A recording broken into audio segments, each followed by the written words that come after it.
Hello everybody and welcome to One Piece chapter 1029. This is technically Killer's chapter, but it also works to set up a Sanji moment and a Kid moment for the near future. The cover features one of my favorite One Piece female characters, which is Jewelry Bonnie, and I think the cover actually fits the contents of the chapter perfectly, for several reasons. Number one is that they're eating soba noodles, which relates to Soba Mask, who appears in the chapter. We see that Bonnie is eating with some otters, and so that reminded me of when Oda said in an SBS that if Killer were to be an animal, he would be a weasel. Now, I know that weasels and otters are not the same thing, but they are part of the same animal family called mustelids. And then of course we have the fact that Oda drew Killer as a child, essentially doing the exact same thing that Bonnie is doing in the cover. Although technically Killer is eating pasta. But the point is that I found the cover to be very thematically fitting with the characters that are featured in the actual chapter. We start off right where we left off last time with Sanji looking like Yonji after he beat him up, but unlike his brother, Sanji is able to heal himself by pulling his jaw/cheek back into place. And then Queen makes a comment about Judge's intentions, and I've been thinking about this for the last couple of weeks,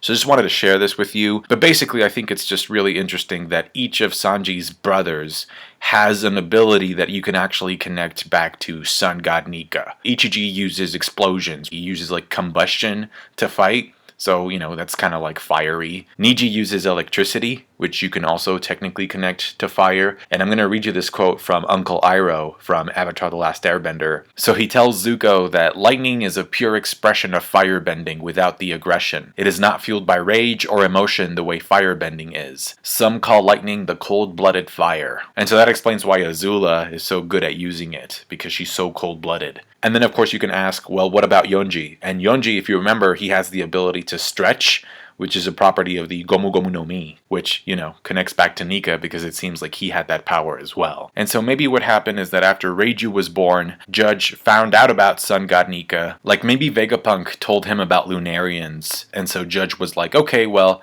I'm going to try and make my next batch of kids have those powers, but without the emotion. Because you have to remember that Judge was a conqueror, right? Like, he wanted to retake the North Blue. That was his goal. And so, if he found out about Nika, and Nika was supposed to be this legendary mythical warrior, it makes a lot of sense why he would model the abilities of his future soldier children after Nika. Also, this could be a stretch, but we know that in the picture that we get of Nika, he's holding a spear. And so we know that Judge also uses a spear. And so maybe, in his own twisted and scientific way, Judge was simply trying to replicate the powers of Nika's ancient kingdom. Anyway, Sanji says that he needs time to reflect on what's going on with him, and so he dashes off amongst a bunch of laser beam explosions. There he goes! There he goes! Now, if only there was a character that Sanji could potentially run into with similar daddy issues and with a similar internal conflict, like an internal tug-of-war about their identity, that maybe Sanji could be able to relate to.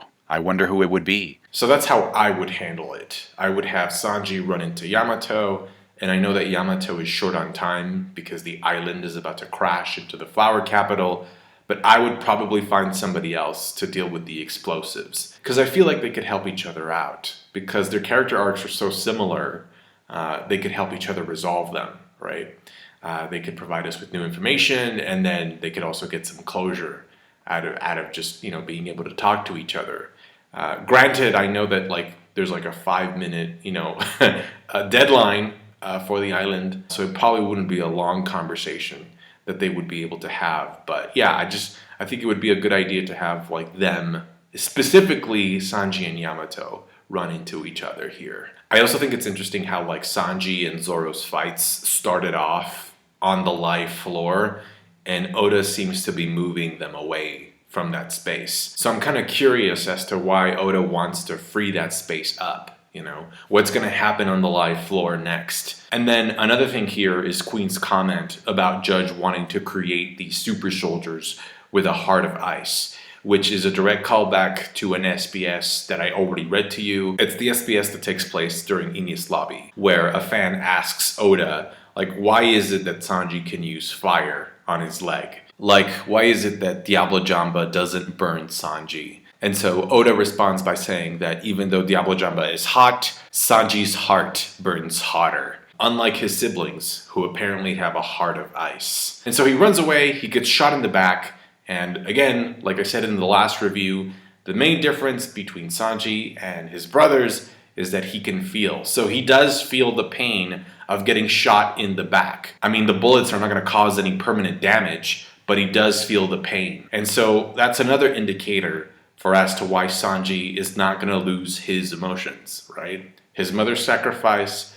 allows him to feel the pain and to relate to the pain of others. Now, personally, I would have wanted this upcoming moment of self-reflection for Sanji to happen a lot sooner during the raid, but I think ultimately it's going to come down to whether the payoff is worth the emotional turmoil. So if the payoff lives up to the process, then it's all good. So let's hope that this pays off in a very fulfilling way for Sanji. Also, one of the guys that shoots Sanji in the back has a jacket that changes what it says on its back. So first it says Butsu Yuna. And so apparently Butsu in Japanese means to complain or to grumble. And Yuna means kindness or gentleness, which I'm sure is referring to Sanji sort of mumbling to himself in that very same panel. And then a couple of panels down, the jacket says kick ne, or something like that, which I'm assuming is to express shock from Sanji being able to tank the bullets. I couldn't find a translation for kick ne in Japanese. Like the closest I was able to find was a word in Norwegian that means to lose one's breath, which kind of goes along with the scene as well, because the guy is expressing shock. Also, I'll say this again, I really do like Chopper's old man gag. Oh, Sanji, my boy, I just saw you break that sword with your neck.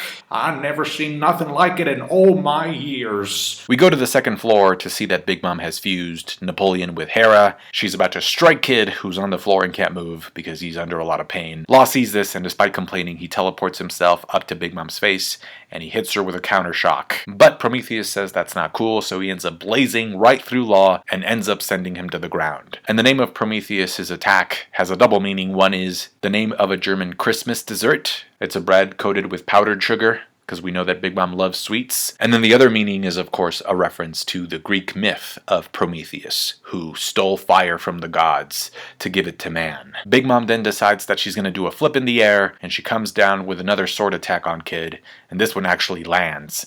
And it's just incredible to me how much damage Kid has been able to take throughout this entire raid. Apparently he developed a headache recently, and he doesn't know that it's because Hawkins is busy ramming his head up against a pillar that's on the third floor. Now, if I was Killer, I probably would have destroyed that pillar just to be able to buy Kid some time. But regardless, I do like how Killer has his own Zoro Thriller Bark moment, where he basically offers up his own life in exchange for his captains. And so basically the way that Oda decides to resolve this fight is the exact same way that a lot of fans were expecting it to get resolved, with Killer taking advantage of the fact that Kid has no left arm because Shanks chopped it off. Shout out to Shanks.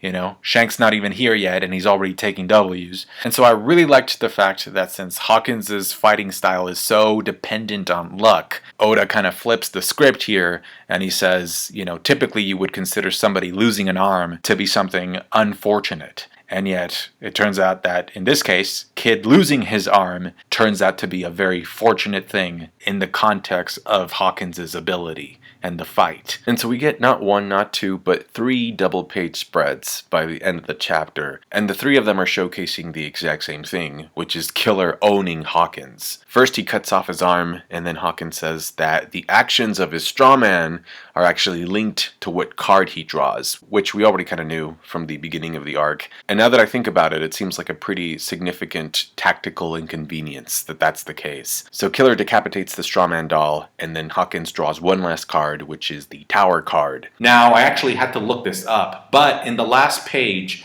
where you see Killer doing a backflip and you see the rain of cards, you know, the cards falling down, from what I understand, the cards that you can see in Killer's panel, they actually mean like good things. So for example, the one on the bottom left seems like it has like a picture of a lion on it.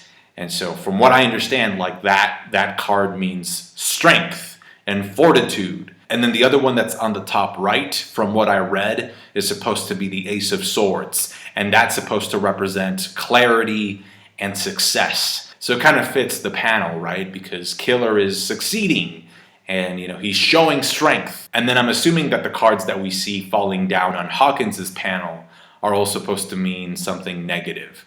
Because the one card that I was able to identify was the top card, which is the Seven of Wands. And from what I read, like when that card is flipped upside down, as it is in the panel, it means exhaustion and feeling drained and giving up. So that's kind of what's happening to Hawkins there. And I don't believe in any of this stuff. As a clinician, I just view like this sort of stuff, like divination and all those practices, to be a way of people coping with their anxiety. We all have to face uncertainty in life, and so I feel like that's just a way that people kind of cope with that. Like, it's just like, oh, tell me what's going to happen. And it's kind of funny, too, because we literally have the main character of the series just being the type of guy that would be super against that sort of stuff. That being said, I am reviewing this chapter, and so to make the review more complete, here we are. So I do want to talk about the Lightning Struck Tower, which is the card that this chapter is named after. And so when I first read this chapter, when I saw that card, it just reminded me immediately of Harry Potter and the Half-Blood Prince. For those of you who don't know, there's a moment in the book, not the movie, but in the book, there's a moment where that card comes up.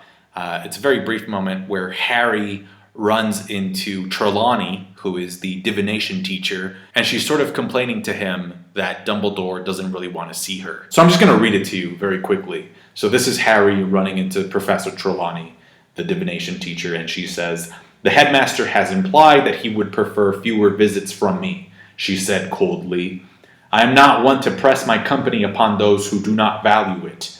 If Dumbledore chooses to ignore the warnings the cards show, again and again, no matter how I lay them out," and she pulled a card dramatically from underneath her shawls.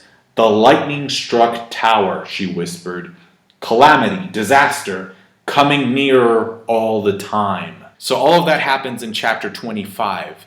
And so if we look at chapter 27, we find that the chapter is not only named after the card, but by the end of this chapter, it's also when, spoiler alert, 1, 2, 3, Snape kills Dumbledore. Anyway, sort of on that note, there is a part in this chapter where Hawkins is talking to Killer about Kid fighting Big Mom. And in the official translation, Hawkins says, "Will Kid succeed at his dream of hunting down an emperor of the sea?" In another translation that I read, Hawkins actually says, it seems like he wants to supplant Big Mom, or he wants to be able to supplant a Yonko. And so supplant means to replace. And so it says here that the Tower card represents the collapse of the old and brittle. And it has a hidden meaning, which is a new way forward. So it's the beginning of a new era. And then somebody else on Reddit, whose name is Finnish_gamer_boy15, had this incredible observation that I had not thought about before. So basically he says that since we know that Big Mom uses a sword that she calls Napoleon, right? And Napoleon was obviously this very famous French emperor, right? And Big Mom is also an emperor. And then historically, we also know that Napoleon was defeated in the Battle of Waterloo. And then we know that Law is fighting Big Mom right now, and Law's full name is Trafalgar D. Waterlaw, which is a reference to the name of Waterloo. Then it would also follow that Big Mom is going to be defeated here, making Law the Waterloo to her Napoleon. In the very early stages of the arc, I never imagined that Big Mom would fall here. I always thought, she's going to go to Elbaf. But recently, with the world government on their way, with the way that Oda treated Jack, it has become very apparent that Oda wants the series to enter into a speed run after Wano. So Oda's dropping hints that the old lady is going to be defeated here. I guess one of my questions is what happens to her children after she does go down, if she goes down. But yeah, it's something that I did not expect coming into this, and now it's Oda's giving us these nudges. So if she is going to fall, let's just hope that her defeat is believable, right? Let's hope that Oda comes up with a way so that Kid and Law can, come up with a strategy that is unique to their abilities and their techniques that makes us believe that this is actually a scenario in which a Yonko could fall. It's kind of interesting because this actually brings up the opposite issue that I have with the Sanji thing. So for Sanji, I just wanted to pay off. We've all gone through this emotional journey with him ever since Whole Cake Island. And so it's been earned, right? The payoff has been earned. So I think we're all kind of hoping that Oda sticks the landing when it comes to Sanji. With this, with the Big Mom and Kid and Law thing, it's the opposite. Because what I've seen people mentioning is, will Big Mom's fall feel earned, right? If a Yonko is going to fall, will it feel earned? I mean, because Kaido has taken so much damage, it's disgusting. So his defeat will feel earned, but where people have questions is regarding Big Mom's case. So let's hope for the best. Alright, so because of this chapter, I now feel that we've reached a point where we can pretty much rank the Supernova with a decent amount of accuracy. And so just for fun, I ranked them, and so I'm going to show you my list. I'm not going to rank Bonnie, just because there are literally no combat feats for her, but for the rest I feel like there's enough there. So here's my list, and I feel like the top and bottom are pretty easy to justify and argue for. Luffy followed by Zoro is pretty self-explanatory, not just because of their rooftop feats, but also because they are main characters. You got Luffy 1v1ing Kaido now, splitting the sky, and then you have Zoro's Hakai feat, followed by him being able to cut Kaido. Like I said before, Kid is pretty much a tank. He's been able to take several direct hits from Big Mom throughout the course of this raid. He hasn't taken any breaks, no time to rest since the rooftop fight. Actually, since the raid started, he hasn't had a break. So the damage just keeps adding up, and he's still standing. There's also the way that Oda has decided to portray Kid as Luffy's rival, sort of like the Vegeta to Luffy's Goku. But beyond that, what sets apart the top 3 slots from the rest of them is that the 3 top guys are the only ones out of the Supernova that can use all 3 types of Haki. Then right after Kid, I have Law. We know that his Devil Fruit is pretty broken. Like even Kaido at one point told Law that his Devil Fruit powers were a pain in the butt. Unlike Kid, he doesn't have Conqueror's Haki, but just like Kid, he hasn't been able to rest since the rooftop fight started. He also split a Thunder Bagua between himself and Zoro and was able to get back up after it. However, the reason for why I have Law a little bit under Kid, in addition to the lack of Conqueror's Haki, is that Law typically takes the supporting role in the fights. That's where he shines the most, offering really good support. You even see it in this chapter as well, whereas Kid is more of like the guy that just charges in head first, and so he's kind of like the brute force. Then we have Apu, because we all know what he's been able to do.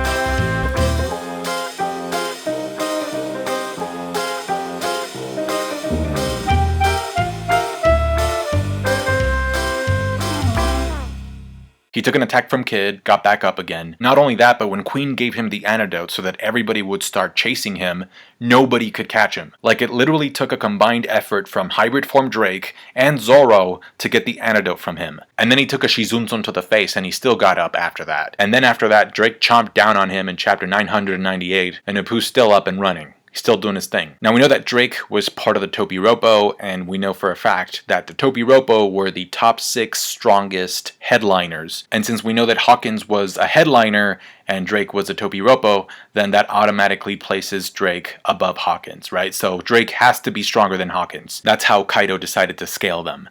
Apu is neither a Topiropo nor a headliner.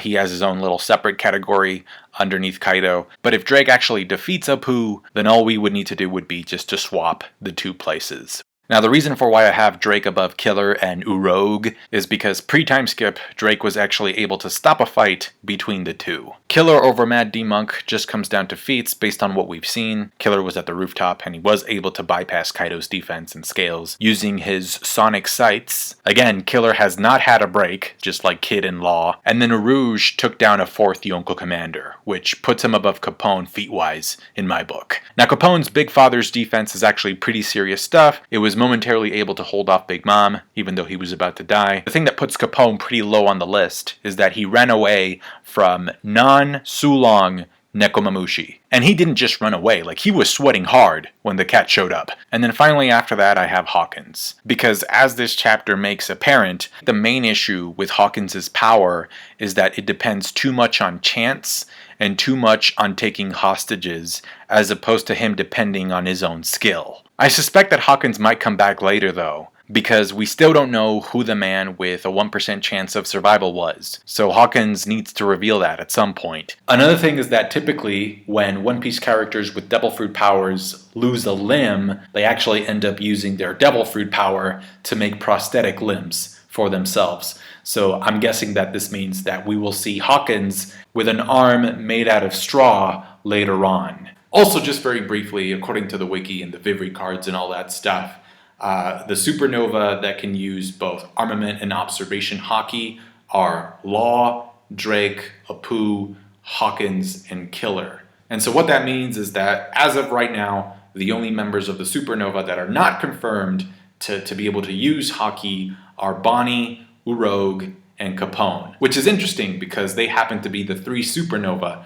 that are not part of this 1-0 arc. And that is going to do it for me today, guys. Thank you so much for watching. Overall, I thought this chapter was okay. It's one of those chapters that we kind of know that we eventually needed to get to, right? Like this needed to be resolved, just like we know that Raizo versus Fukurokuju is upcoming as well. We eventually need to get to Orochi. Somebody needs to deal with him.